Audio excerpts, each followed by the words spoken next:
Alors, vraie défaite ou pas? Parce que là, la loi risque d'être beaucoup plus dure. J'ai vu la LFI sauter de joie en disant c'est fabuleux, on a gagné, mais comme ils sont cons comme des balais sans manches, et Dieu sait que c'est très con, un balai sans manches, et j'assume totalement, hein, c'est moi qui parle, c'est pas l'ensemble de la structure. Ils étaient tout contents, et moi, j'étais en train de me dire, mais ils n'ont pas compris que ça va être pire. Est-ce que ça va être pire ou est-ce que ça va sauter? Est-ce que ça va passer encore en 9-3 comme ça?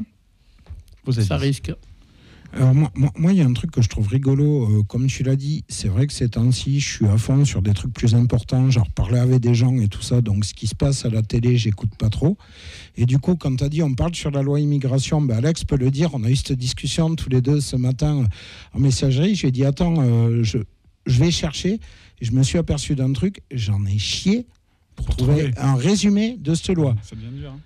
Franchement, j'ai eu droit. Alors, où j'avais le site officiel où il fallait se taper les 45 pages de loi que personne ne lit jamais, ou alors j'avais machin réagit à la loi, il n'est pas d'accord, et machin réagit à la loi, il est d'accord. À un moment donné, tu es là, tu fais ouais, mais vous parlez de quoi, les mecs? Alors, si j'ai vu 3 points. Normalement, c'était. Alors, attends, il y avait quoi? Il y avait le fait de renvoyer les gens des trucs qui font pas bien chez eux. Ok, donc dans l'absolu, si jamais à Toulouse, il y a un mec du Loir-et-Cher qui fait de la merde, on le renvoie dans le Loir-et-Cher. C'est pas bien, le Loir-et-Cher.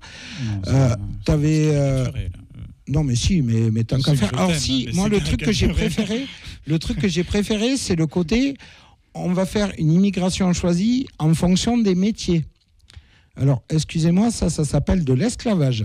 Vu qu'on doit la faire de manière courte, on va la faire comme ça. Ça, c'est de l'esclavage. Les Canadiens vont être contents de savoir qu'ils sont des esclaves, hein, parce que c'est vrai exactement que les Canadiens comme ça. sont très durs avec ça. Mais c'est exactement sur ça. Et pourtant, on prend toujours l'exemple du Canada et tous les jeunes veulent partir au Canada. Oui, mais c'est exactement sur ça. Ben oui, et alors, exactement. T'as un truc avec le Canada, je sais pas, depuis tout à l'heure, tu nous parles du Canada, t'es tombé amoureux de Céline Dion, il se passe quoi? Vas-y, comment ça se passe? Céline Dion, donc je vais à peine me poser la question. C'est une actrice. Non, mais je regarde pas. Désolé. Mais quoi? Le Canada, tout le monde il veut y partir, c'est le paradis sur Terre. Allez au Canada si vous voulez, les enfants. Mais je dis simplement, c'est le paradis sur Terre. L'immigration choisie, c'est ce qu'ils font au Canada. En tout cas, il y a un sujet sur l'immigration qui est en fait ce que les Français veulent. Je vais vous dire ce que veulent les Français. Non, c'est qu'en vrai, les Français veulent quoi? Ils veulent. Là, il y a des attentats. Et des trucs, voilà. Là, il y a eu un cas dont je t'ai parlé ce matin, d'ailleurs. J'ai appris hier qu'on a tous appris hier. C'est un mec, je ne sais plus quel pays, Ouzbékistan, je crois, je ne sais plus.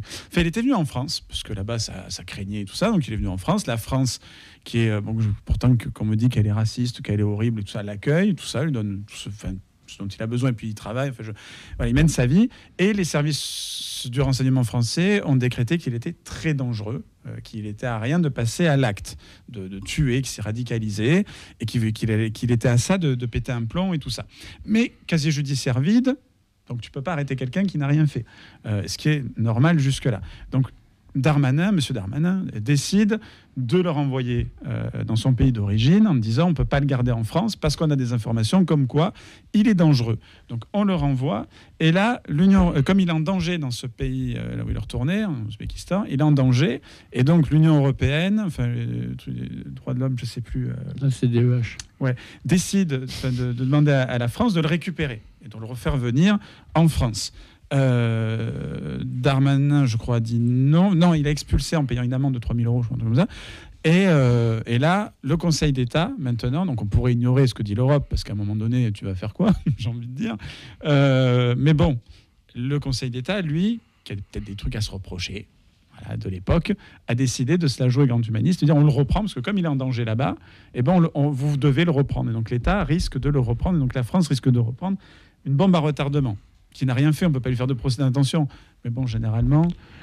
Non, mais à force que tout le monde parle de ça comme ça, il va finir par faire, parce qu'à force de monter, à force de demander, on le fait.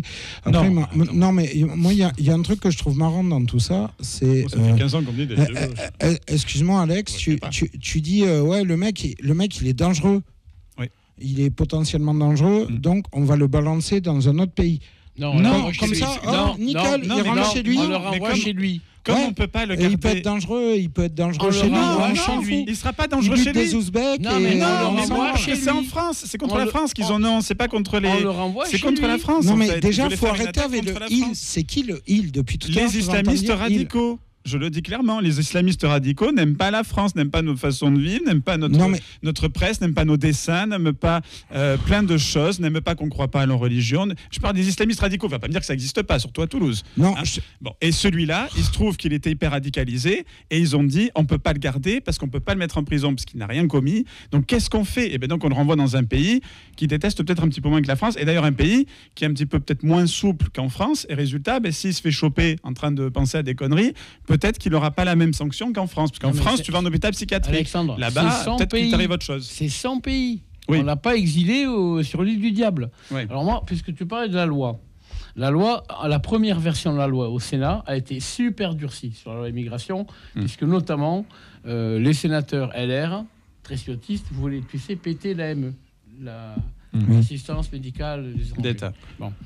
Et au prétexte que ça coûtait beaucoup de sous. Ça coûte rien, et puis surtout, ça protège, et notamment la population française. Et surtout que pour l'avoir, c'est pas gagné. Hein. Donc voilà. Elle arrive à l'Assemblée. Et l'Assemblée aussi, la loi de l'Assemblée voulait naturaliser un certain nombre d'étrangers qui travaillaient sans papier, notamment portés par les syndicats. Parce qu'il ne faut pas croire. Hein. Bon. Oui. Le problème de la loi, la motion de censure qui a donc rejeté la loi, c'est que la France insoumise et le RN ont voté, et les LR ont voté tous le rejet de la loi pour des raisons diamétralement différentes. C'est-à-dire que l'AFI trouvait que la loi était dégueulasse et le RN trouvait que la loi était migrationniste. D'accord ? Donc ça va repartir. Il y en a trop, il n'y en a pas assez pour traduire. C'est exactement ça. Non, ouais. Ça va repartir en commission paritaire, députés et sénateurs. Le problème, c'est que pour un groupe politique, tu as un mec. Donc elle va être très sûrement durcie et on pense tous que Macron va passer un deal avec la droite. Donc la victoire qu'il y a eu mardi. Ah oui, quand je les ai vus sauter sur leur fauteuil, je me suis dit. C'est une victoire à la Pyrrhus. Laquelle de droite? Comment? Laquelle de droite? Non, les deux. Les trois, LR, RN et PS. Non.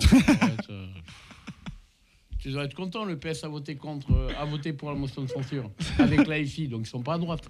Putain, que fait Manuel Valls?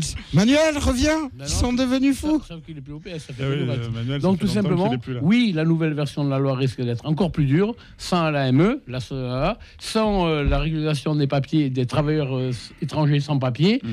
Mais effectivement, la loi, tout le monde se gargarise en disant que Darmanin a sauté mercredi soir.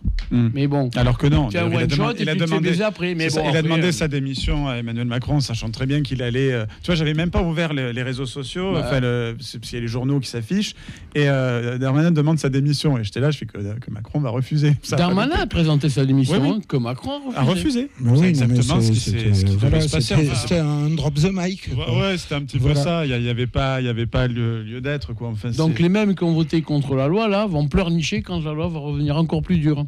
Hein, voilà. Et on va voir comment ça se passe. Non, je pense.